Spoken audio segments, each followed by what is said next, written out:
טוב. nous sommes la Mishnah Gimel, Antignos ish socho, קיבל משמעון הצדיק.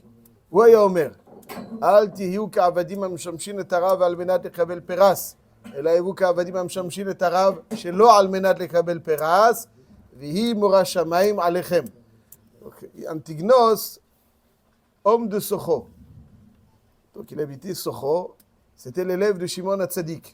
Shimon HaTzadik, comme on l'a vu, c'était le dernier des Knesset Agdola. Antignos, c'était l'élève de Shimon HaTzadik, environ 240 ans avant le Khorban Beit Mikdash Sheni. Et il habitait donc à Socho, et c'est un maillon dans la chaîne de la transmission de la Torah. Et c'est le dernier qui a reçu la Torah dans son ensemble, lui tout seul, pour la transmettre. Après Knesset Agdola, il y a eu ce qu'on appelle les Zugot. Les Zugot, comme on va le voir dans le Mishnah d'après, c'était la Torah qui était chez deux personnes complémentaires. Mais il y en a, le Maharal de Prague, il dit dans son Pirouche sur Pirkei Avot, dans Derech HaChaim, qu'à partir des Zugot, la Torah, elle était contenue dans son entité par deux. Il y a Yeridat Adorot. L'un ne connaissait pas Ne connaît pas tout. Il y avait une complémentarité. D'accord. Comme aujourd'hui, il y a quelqu'un qui connaît tout. Tout. À l'époque, il y avait des hommes. Attention, il faut se préciser, la Torah n'est pas encore écrite. Elle n'est pas écrite. Torah chez Baal Pé, elle n'est pas écrite. Il y a Torah chez Bichtav, il n'y a pas Torah chez Baal Pé. Donc Antignos, c'est le dernier qui avait toute la Torah en tête. Antignos ish socho. Donc c'était l'homme qui allait faire la transition entre Adshei Knesset Agdola et les Zugot. Après, il va transmettre lui-même à Yosef ben Yezer ish Sereda, etc. Donc tous les Zugot qu'on va voir Bezrat Hashem. Ça, c'est Antignos ish socho.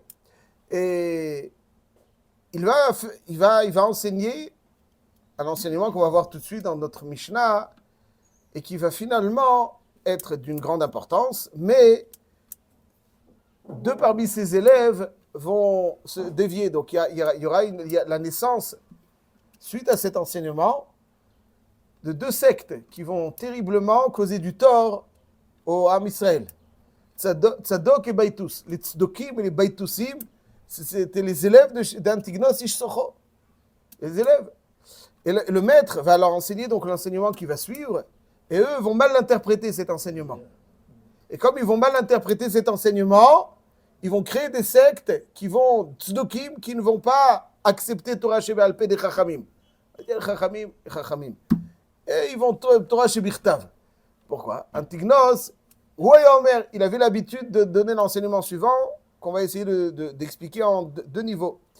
Le premier, Alti ou Kavadim Amshamshi et Tarav al-Menad le Kabel Pras. Et là, vous Kavadim Amshamshi et Tarav Shalom al-Menad le Kabel Pras. C'est-à-dire que ne soyez pas ceux qui vont servir Hachem uniquement dans la motivation de la récompense. Dans la motivation de la récompense. C'est par quel mot uniquement? Kavadim Amshamshi et Tarav al-Menad le Kabel Pras. Ne soyez pas ceux qui vont servir Hachem dans une motivation de recevoir une récompense. Servez Hachem sans attente de la récompense. Alors, ça c'est ce qu'il dit. Et ça veut dire quoi? Ça veut dire que ce qui doit nous motiver dans la vie, c'est le émet. Le émet. Il n'y a rien de plus beau, de plus régénérant, de plus satisfaisant, de plus grandiose que la vérité. Il y a une vérité, il n'y en a pas deux. Aujourd'hui, chacun pense qu'il a sa vérité. Lui, il a sa vérité, il a sa vérité. Il n'y a pas... Le émet, il y en a un seul, c'est la Retzon Hashem. C'est Emet. Tout le reste, qui n'est pas Retzon Hashem, c'est du Sheker. Le Emet, c'est Retzon Hashem. À chaque instant, un juif doit se poser la question, qu'est-ce qu'Hashem, il attend de moi en ce moment-là? Qu'est-ce qu'il attend de moi? Ça, c'est le Emet. Si je fais quelque chose qu'Hashem n'attend pas de moi, c'est du Sheker. C'est Emet. C'est Sheker. Il n'y a pas plus de Emet. Retzon Hashem, c'est Emet. Tout le reste, c'est du Sheker. Un homme doit faire Torah et Mitzvot, dit Antignos, parce que c'est le Emet. Quelqu'un doit aimer le Emet, il doit développer en lui l'amour du Emet, faire les choses par amour du Emet. Quelqu'un qui fait les choses uniquement par récompense, en fait, il n'aime pas le Emet, il aime sa personne. Bon, il sait que les plus belles récompenses, c'est... Alors, déjà, il faut se préciser que la récompense, elle n'est pas seulement dans l'olam. Vadaï olam haba, vadaï olam haba. Mais même olam hazé, quelqu'un qui vit une vie de Torah, de mitzvot, alors il a olam hazé. Ouais, il y a une histoire avec Rabbi Aaron Kotler. Il est venu solliciter un homme très riche pour sa yeshiva de l'Ekoud. Et il lui dit, Rabbi Aaron Kotler, il dit, je jalouse ton olam haba, tellement tu soutiens les yeshivot. Mais tu dois jalouser mon olam hazé. Mon olam hazé, dire à Rabbi Kotler, il est meilleur que le tien. Avec tout l'argent que tu as, mon olam hazé, il est meilleur. Donc, vadaï qu'il y a un pras. L'amour du Emet, c'est ça qui doit nous motiver. Ça, c'est... Donc, il fait les choses par amour, quelque part. C'est ça, par amour. Pas simplement parce que j'aime ça, j'aime. Et attention, il termine, Antignos, il dit, quelqu'un qui fait les choses que par amour, il risque d'aller dans le décor. Vihi mora shamaim alechem. Si la ahava, l'amour n'est pas cadré par la crainte, c'est un amour qui va dans le décor. Parce que quand quelqu'un fait les choses par amour, alors il y a une proximité qui va, qui est proximité quelque part dangereuse. Où d'une part, il va se dire, bon, on se comprend, ça va. Je l'aime, il m'aime, nous nous aimons, ça va. Je peux avoir quelques écarts. On s'aime. On s'aime, donc on peut avoir quelques écarts. Et quand on fait les choses par toute proximité, alors on peut, quelque part, utiliser son nom pour faire certaines choses dévastatrices. Mais quand il y a Mora Shamaim, quand il y a Iras Shamaim, alors il y a... Il n'y a pas de mauvaise interprétation, il n'y a pas de vatrad. Il y a marqué dans la Gemara que tout celui qui dit Hachem lui vatrad, c'est bon, que Dieu me pardonne. Dieu me pardonne. On n'a pas le droit de dire ça. Après avoir la vera, on peut dire que Dieu me pardonne, mais pas avoir la vera, que Dieu me pardonne. Que Dieu me pardonne, mais non, ça y est, après la vera, pas avant la vera. Donc il faut Mora Shamaim. Mora Shamaim. Mora Shamaim, c'est ce qui cadre la ahava. Celui qui fait que mitoch ahava, c'est pas bon. Il faut faire. C'est que ira aussi. Il faut une ahava et une ira. Ça, c'est. Donc faire les choses par amour, mais toujours cadré par la ira. Ceci étant, ça c'est l'explication. C'est ça qu'il voulait dire dans un premier niveau. On va essayer d'approfondir un tout petit peu. Ces élèves, Tzadok Obaitus, ils ont dit ne soyez pas ceux qui vont faire Avodat Hashem dans l'attente d'une récompense. L'interprétation vraie, c'est quoi? Ne le faites pas que pour ça, ne le faites pas pour ça. Enfin, c'est pas pour ça, c'est pas votre motivation. Eux, ils ont dit, ça veut dire qu'il n'y a pas. Il n'y a pas de sacha. Pas de sacha, il n'y a pas de sacha, il n'y a pas de sacha. Khabib disait des bêtises. Allez. Ils se sont démarqués, ils se sont séparés, ils ont créé des sectes qui vont graviter tout autour de la Torah chez Birtav, qui aujourd'hui ont disparu, parce que tout celui qui n'est pas rattaché au Chachamim, au bout d'un certain temps, disparaît. Mais pendant beaucoup de temps, ils ont fait des dégâts, causé du tort au Chachamim. Il y avait les Tzlukim, les Baitusim, et les Prouchim. Les Prouchim, c'est les Chachamim. Et on voit que malgré l'énorme dégâts que cette phrase a pu causer, donc, mais en réalité, les Chachamim l'ont marqué dans les Pirkei Avot, ils n'ont pas eu cette crainte. La réponse est pourquoi? On voit les dégâts que ça... La mauvaise interprétation. La réponse est que ce n'est pas cette phrase qui a fait les dégâts, bien entendu. C'est-à-dire, eux, ils l'ont interprété comme ça parce qu'ils étaient intéressés d'interpréter comme ça. Il y a marqué dans les Midrashim, il y a marqué quand Akadosh Baruch Hu, il dit à Moshe Rabbeinu, Naase Adam, au début de la Torah, Naase Adam betzalmenu kilmutenu, au pluriel, comme vous dites, M. Cohen, Moshe Rabbeinu, il dit à Hachem, il y a marqué dans les Midrashim, il dit, Naase, on est en train, la Torah, elle est là, jusqu'à Matan Torah, il y avait le polythéisme. La Torah, elle est là pour véhiculer le monothéisme. Et Naase, quand tu dis Naase, le pluriel, quoi, il y a plusieurs divinités, forces créatrices. Moshe, il a une certaine réticence. Kadosh Baruch Hu lui dit à Moshe Rabbeinu, Moshe Ktov, écris. V'chol harotze lit'ot, yavo v'yiteh. V'chol harotze lit'ot. Tout celui qui souhaite se tromper, il se trompera. Ça veut dire que les gens ont l'impression que c'est parce qu'ils ont des questions qui vont dans le mauvais chemin. Un jour, quelqu'un avait un bachor de la yeshiva de Vologine. Même dans le meilleur yeshivot, des fois, il peut y avoir des des gens qui vont partir dans le décor. Malheureusement, il y a une certaine époque où il y avait des livres, où il y avait l'idéologie communiste, etc., qui a fait de grands ravages. Oui, il y avait toujours des idéologies. Aujourd'hui, il n'y a plus vraiment d'idéologie. C'est la Tava surtout. À l'époque, il y a des idéologies, les communistes, etc. Ils ont fait ce qu'ils ont fait. Et ça fait des ravages dans les yeshivot. C'était pas... Chaque dor, il a son nisayon. Le nisayon de l'époque, c'était le communisme, entre autres. Et un jour, un bachour rencontre Ephraim Mibrisk. Il lui dit, bon, Rebbe, si vous me répondez à toutes mes questions, je reviens. Il lui dit, moi, j'ai des réponses à des questions. Je n'ai pas des réponses à des prétextes. Ça veut dire qu'en fait, ce n'est pas parce que tu avais des questions, c'est parce que tu as Yetzerara. עכשיו, אתה רוצה לטעות. עכשיו, בסדר, אתה רוצה לטעות, אבל il faut bien trouver un appui pour un petit peu apaiser la conscience. Tu trouves un appui. Quelqu'un qui cherche l'appui, il le trouvera toujours. C'est-à-dire que quand quelqu'un peut se fier à des choses tellement peu probables, tellement bêtes, pour laisser libre cours à son Yetzerara. Quelqu'un peut se fier à des calculs très peu probables, parce que s'il admet qu'il y a une force créatrice, c'est contraignant. Alors il va dire non, c'est etc. Et comme ça laisse libre cours à tous ces côtés les plus bas. Il se fie à des choses bizarres et probables. C'est-à-dire que ça, c'est quand le cœur prend les rênes du cerveau et le mène là où lui souhaite qu'il arrive. Ça, c'est Kol harotze litot yavovite. Donc cette phrase, c'est vrai qu'elle a causé des dégâts, parce qu'ils se sont fiés, mais ce n'est pas elle-même qui a causé les dégâts. C'est eux qui ont cherché un appui, Kol harotze litot yavovite. Ça y saute dans la vie. Des fois, on a l'impression que les gens qui ont... Il faut savoir que c'est pas parce qu'ils ont des questions, c'est parce qu'ils voulaient. Après, ils cherchent les questions. C'est un prétexte. C'est plus des questions, c'est des prétextes. Un homme, il doit faire preuve d'humilité. Il a des questions.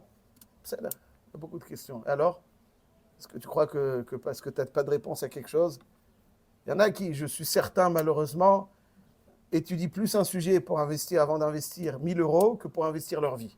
Vous voyez, des fois, des gens, ils vous parlent, ils ont des questions. Tu as ouvert une Gemara? Tu as ouvert quelque chose? Non.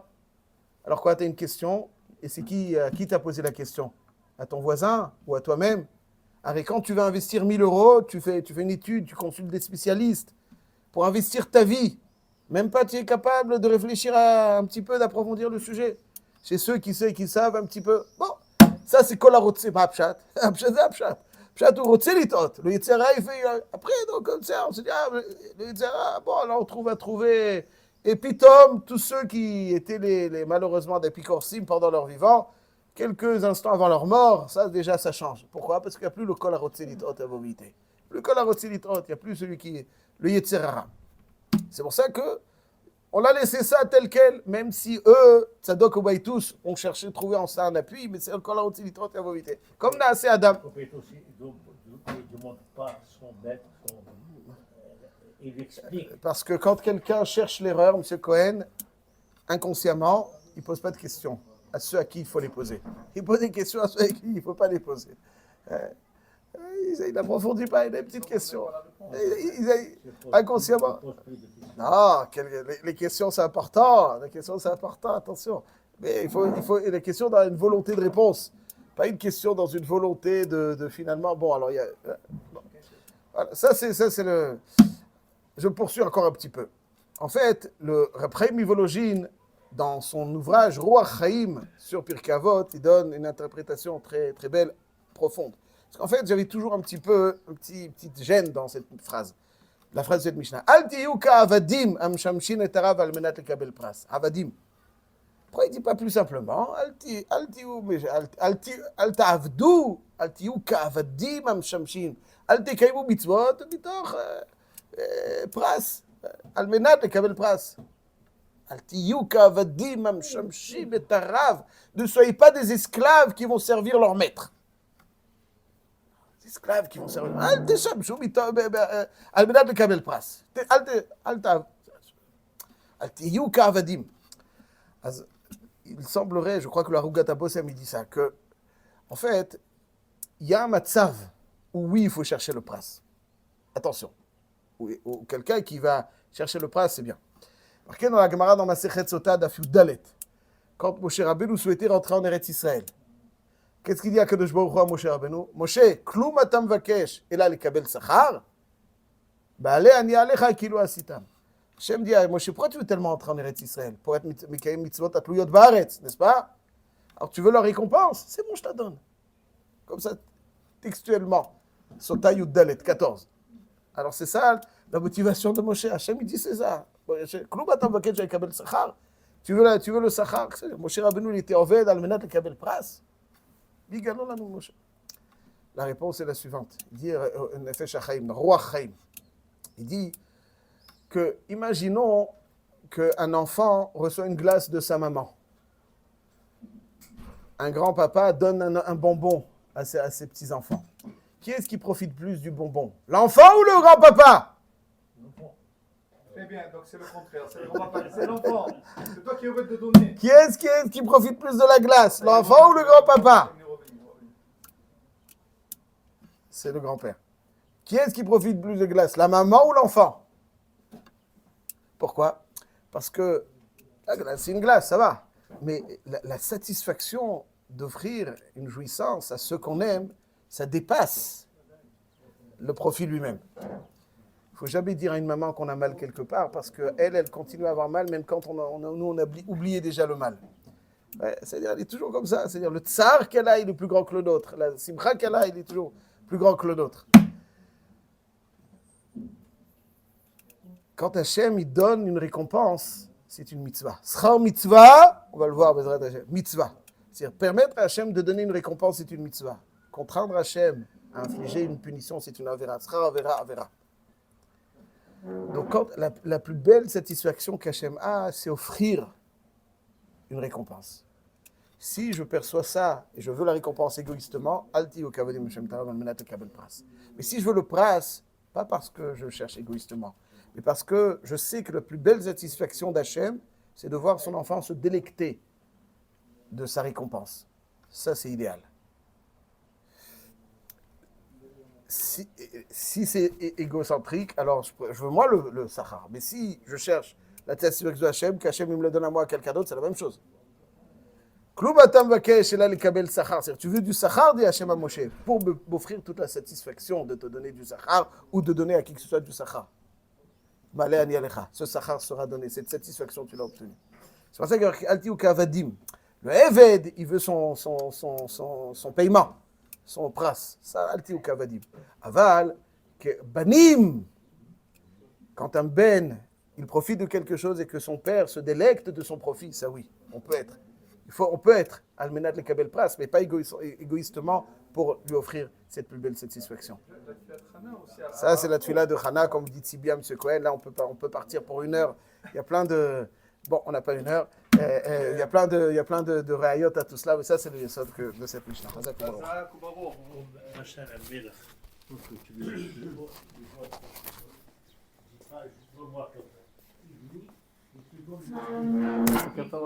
בוקר אור.